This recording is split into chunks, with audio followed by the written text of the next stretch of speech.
What's up, gang? It's your boy Neo here. It is 1:30 in the morning, and I am currently grinding my second mage for the mage hardcore tournament that I'm in since my first one died. If you want to see that, it's in the Discord, it's on my Twitter. Good times. Anyways, today's video is gonna be a little bit of beginner's shit that I wish I knew, and that you will probably enjoy if you're new to the game. Help you guys out. As always, hit that subscribe button if you're new. If you're not new, if you haven't hit it yet, hit that button.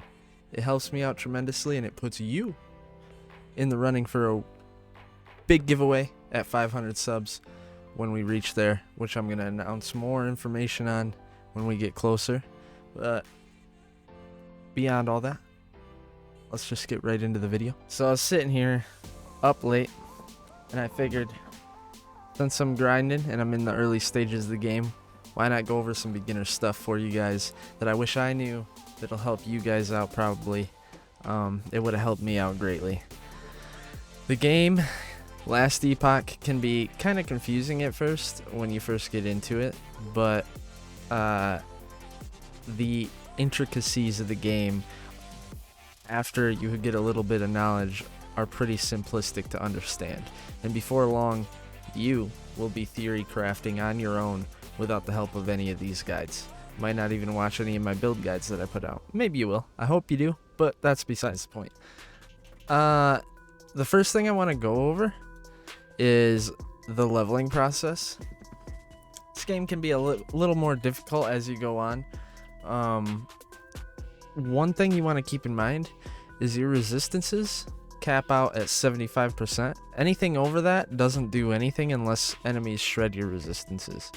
Resistances are a big deal for defense, and by the end of the game, by the end of the game in its current state, still in beta, before you get to Lagan, you probably want 75% of most of these resistances. 75% is the goal to have at the end. Hitting that mark is gonna greatly increase your survivability, especially at Lagan with the cold and lightning resist. These are huge.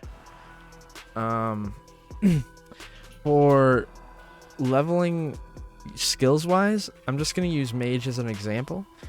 I am focusing on, for this tournament, a elemental Nova build with lightning blast. That's what I want to go for. But for the grind to endgame, before you get to monoliths and arena, which is what the tournament's all about, Nova isn't that strong until later on. However, Glacier is broken. Now, I want to focus on lightning damage. Look at that lightning damage. Now look at Glacier. You can see the damage differences. If there's a skill on the character / class that you are using to level that just is innately stronger, it's better to use that ability to grind, like Glacier, which clearly hits harder than Lightning Blast, and then worry about your other skills later. So for me, I'm focusing on Glacier through the grind process, but that doesn't mean that I'm giving up on the loot for Lightning Blast and Elemental Nova. If you look in my stash here, I have an endgame stash where I'm storing my lightning damage items and things that I might want to pull stats off when I get to the arena stages. And what I mean by pull stats off, that takes us into our next point. Crafting is a big deal in this game. Shards, which are basically gems from like Diablo or Path of Exile, which if you found this game, I'm sure you've played. Shards are like gems. You can store all of them in your forge. If I was to say pick this up, put it in here. Let's say I picked up this shard on the ground, right? You can just click this store crafting items and it automatically puts it in your forge. And there is no limit to the space in here. You can just store all of your stuff in here. So you don't have to worry about inventory space with your shards. You can always put them in your forge.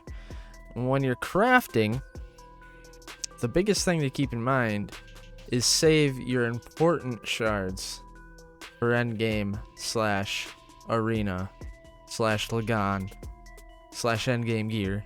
You get the idea. For me, since I'm focusing on Glacier for the grind process and then lightning damage later, I've been using cold damage on my items and not wasting my like spell damage or spell crit chance, all that stuff. This is something that you could do to greatly increase your damage in your end game build, because once you get your end game items, you'll still have all the shards that you wanted to use. Now, I'm not saying conserve your shards, because you're definitely going to want to use them, say, for resistances, especially for Lagan. I'm just saying if you're able to split your shards and use shards to help you during the grind, but not waste your important shards, then that's a win-win. This is something to keep in mind. And when you're crafting, these are very important. Let's go over these support items. So you have Glyph of the Guardian. Now, when you're crafting, you have a % chance at, say, this succeeding. So you can see I'm at a 93% chance. It is 93% instead of 100% because of the instability on the item. If I was to use a Glyph of Guardian, it goes up to 100% chance, but you can see it adds 5 instability. If I was to use a Glyph of Stability, it's still a 93% chance, but if you look down here, there's a lower % chance of raising instability higher.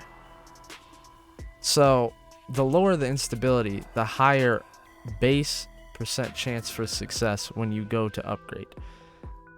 Stability is for keeping the instability low.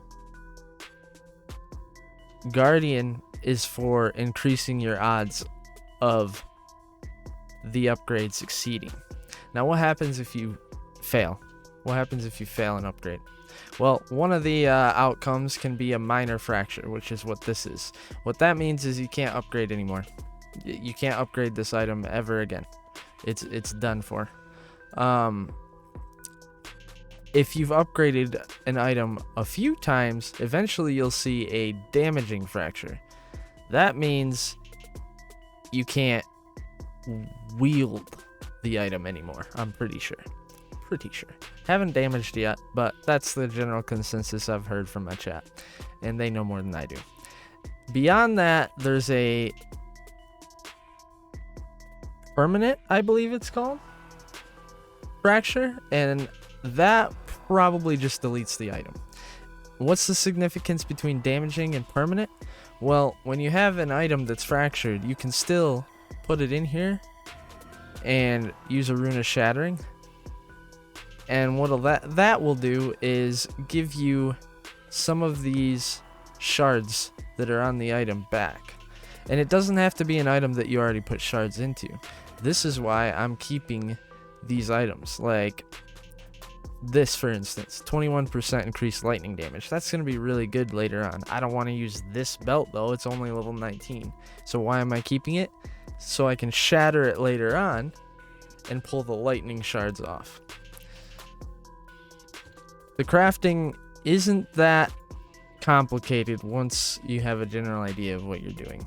Each item can have 2 suffixes and 2 prefixes. So something to keep in mind. Prefixes, suffixes. The prefixes are more focused on damage, whereas the suffixes are more focused on like dots and resistances and health and all that good stuff. You also want to look at what can you add these shards too. Like a vitality shard, you can only put on a helmet, body armor, and boots. So that's something to keep in mind too. You can't put vitality, say, on your staff. As for passives and skills, you don't, if you're not playing hardcore, and even if you are playing hardcore, don't fret too much about your build and messing it up. One of the best parts about this game is this theory crafting process and making a build of your own. So when you're in here, and let's say I put these 5 points here and I didn't actually want those spent there, you can always refund your passives and your skills. Skills are free. Passives cost money. You have to go to one of these people with this icon above their head and they'll refund it for you. But skills are free. You just gotta re-level. So don't fret too much about messing up your build, because you can always change it later. And that's one of the better things about this game. The only other thing I have for you is the loot filter. Now it's going to take some time and some playing with it to figure out what you want to do for yourself. I'm still in the beginning stages myself, and I've already played for a week and a half. What this allows you to do is hide all unnecessary items. So some quick ones that I can show you that'll help you out just for the basics.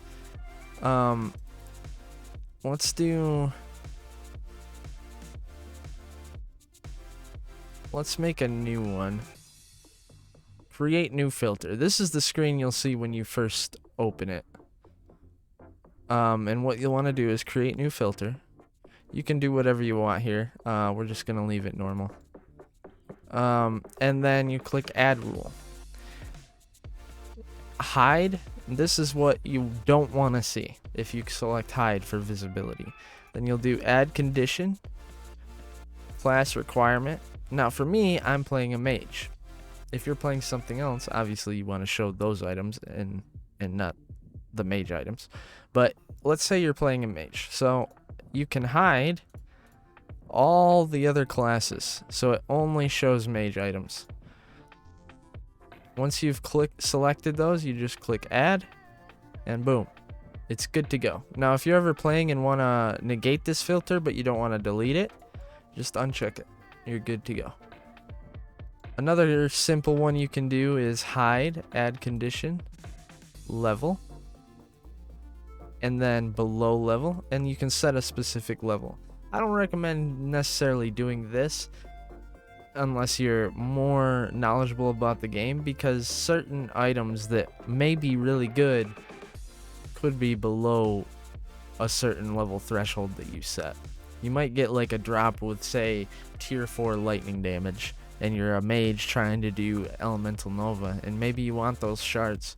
So that's something to keep in mind. Another one you can do is rarity. This one you can use on almost anything, at least hiding normals. You don't need normals once you get to a certain point, like after the first 2 areas. You can just add that in, and that'll clear out all the white gear that you see dropped on the ground. And then another simple one you can do is hide item type. And then you can go in here and, like, I'm a mage, so I don't need axes, maces, swords, daggers. I don't need axes, maces, pole arms, staves, swords, or bows. I need staves. I'm an idiot. You get the point though. I don't need shield or quiver. Those are easy hides that I can do. And depending on your class, if you're mage or something else, that's pretty simplistic that you can add. And then beyond that, then it's just figuring out for yourself the filter that you want. You can go completely in depth with this. Some people are running 40 plus filters so that it only shows specific items for them because they've been put like thousands of hours into the game. So play around with it, figure out what works for you, and it'll make your life a lot easier in the game so that you can just focus on killing, which is why everyone's here, to get stronger and kill stuff. Quick edit to the video. Before I upload, I realized I didn't mention this tip. When you're playing through the game, at level 20, you unlock monoliths.